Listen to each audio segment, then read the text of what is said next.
prostate cancer then. Cheery topic. Yeah, Not something that a lot common of to people most men, and Isn't it 1 in 8 men? Yeah, 1 in 8.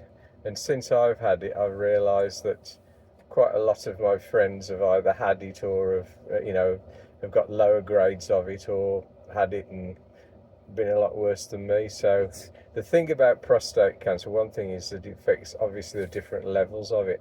So you've got to find out what level it is to start off with. But it's not something a lot of men. Well, men are crap at talking about their health anyway, mental as well as physical health. But I know it's something that a lot of the time goes really undiagnosed. But I was going to say you got sort of lucky, but I think it's better to see it as you sort of got proactive. I got proactive because of publicity about the King having cancer and personalities like Nick Owen having it. So I thought it's about time I checked myself out.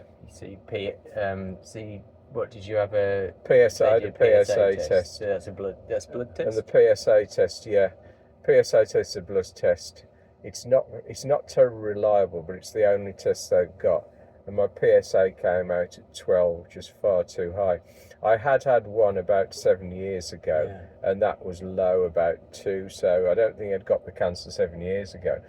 What I'll never know is exactly when it started occurring, because I haven't had any pain or anything. So I've just been feeling normal. I think the lesson from all this is that all men over 50 need to have themselves checked regularly.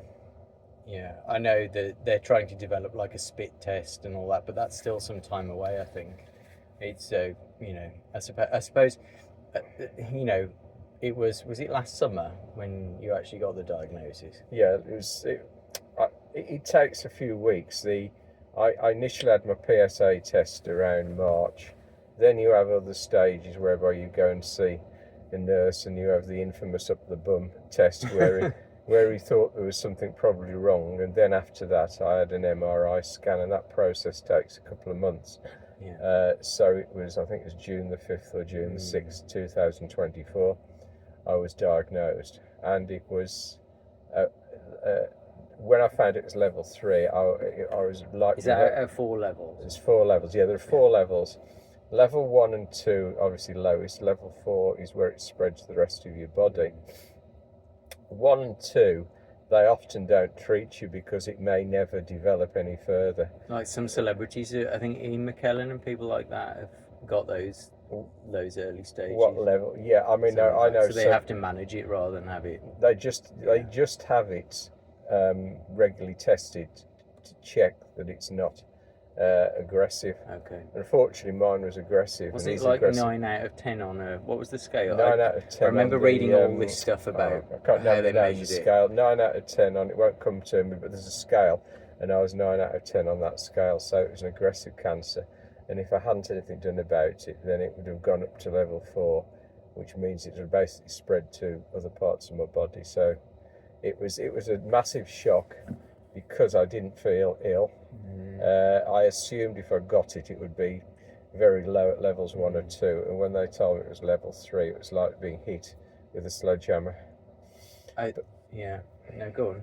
No, I was just trying to think the name of the test, and I can't think. I can't remember what it was. But anyhow, unfortunately, it's pretty high. 10's the worst, and I'm a 9. It was a 9, so it's pretty. I've got to be honest. That was the thing that kept going around in my head, because I did all the, as I usually do. It's a Gleason test. That's the okay. test. That's it. Yeah. Yeah. When I get worried about something, I just carry on reading about it, and the problem is with health stuff, because neither of us are doctors, and a lot of what you read out there is disinformation. But I did try to read all the scholarly articles, but all the scholarly articles I read were like, this is really bad. If it's 9 out of 10 on the Gleason scale, I was like, this is no comfort. It is bad, but I mean, they've got to be realistic, haven't they?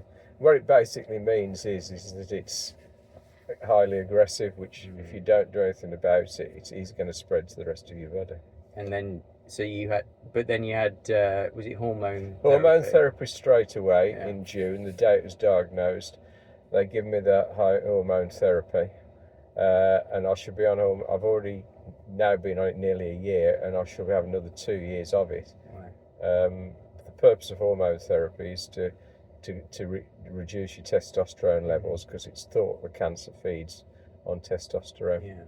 And then radiotherapy for, was it 37 like sessions in 37? November, December, and early January of 2024 going to 2025. Oh wow. But was it last week or the week before you actually finally got rid of the week last Thursday? Oh, was it a week ago today? No, 2 weeks. All the days are sort of 2 weeks ago today. 2 weeks ago. Yeah. I mean, what they basically will tell you is you're in remission, but they will not tell you you'll never have cancer again, and there isn't any guarantee. What they have told me is that it's probable it won't come back in 7 years, and that's the most likely outcome. My own they're very cagey about telling you what level of probability it is. From my reading around, I think it's about an 80% probability that it won't come back in 7 years. But obviously, there's a possibility it could come back any time. But on the other hand, there's a possibility it will never come back. So you just got to, live with that thought. And then now, I'm going to have PSA tests every 4 months, and to see. And if the PSA goes up again, then they'll do further tests and presumably further treatment. It's the not. I imagine.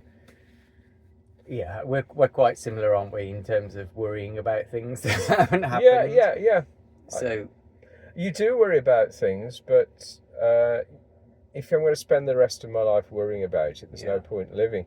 So I do take avoidance tactics to try and keep myself busy, keep my mind occupied. I think you've always done that. Yeah, you've always I've always been. done it. You without me realising. Yeah. I didn't know, obviously, growing up, what terms were like avoidance and coping and all the rest of that.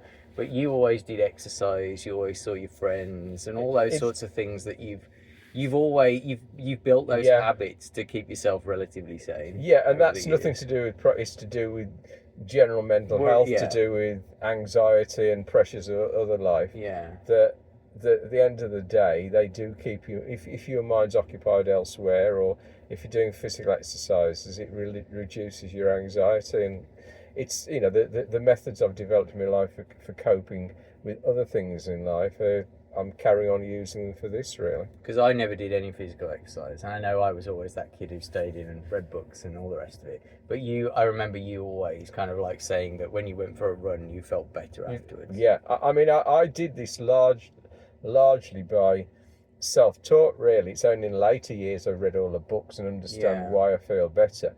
But physical exercise is a marvellous way of keeping yourself relatively mentally healthy, in actual fact. And that's why we've just climbed a bloody big hill. Yeah, that's why I've just climbed a hill. Bloody big hill. Because if the danger is if you sit at home doing nothing, then you'll start to worry about things. And that's it. And you have to be realistic about these things. Nobody lives forever, and I'm very lucky to have lived to 69, and I hope to have a good many years yet. But you never know, really, and you've just got to count your blessings as well, and say, I know people who died a lot younger than me, and I'm really happy to still be alive. And every morning I wake up and look out the window and think, I'm still alive, and let's make the best of the day, and that's the way I approach it. Should we get some lunch? I'm hungry. Yeah, okay. Is that enough? I think that's enough. That's fair. Unless there's anything else you want to say about prostate cancer? Any advice? Well, the one advice is if you're over 50, get yourself checked on a regular basis. That's crucial. And I know people who are under 50. Yeah. Okay. Well, some people won't. Chris Hoy was under 50. You can't get much fit in him. So no, there's no guarantee you won't get it. And the other thing is so far at least I have been impressed by the NHS treatment they've got, because they're geared up to deal with it, and they've got certain sort of procedures they follow. And so far, I've had good treatment. So get yourself checked by the doctor, and then follow the process through. I think you'll be all right. I do think the stigma is what's one of the research studies I did. Yeah.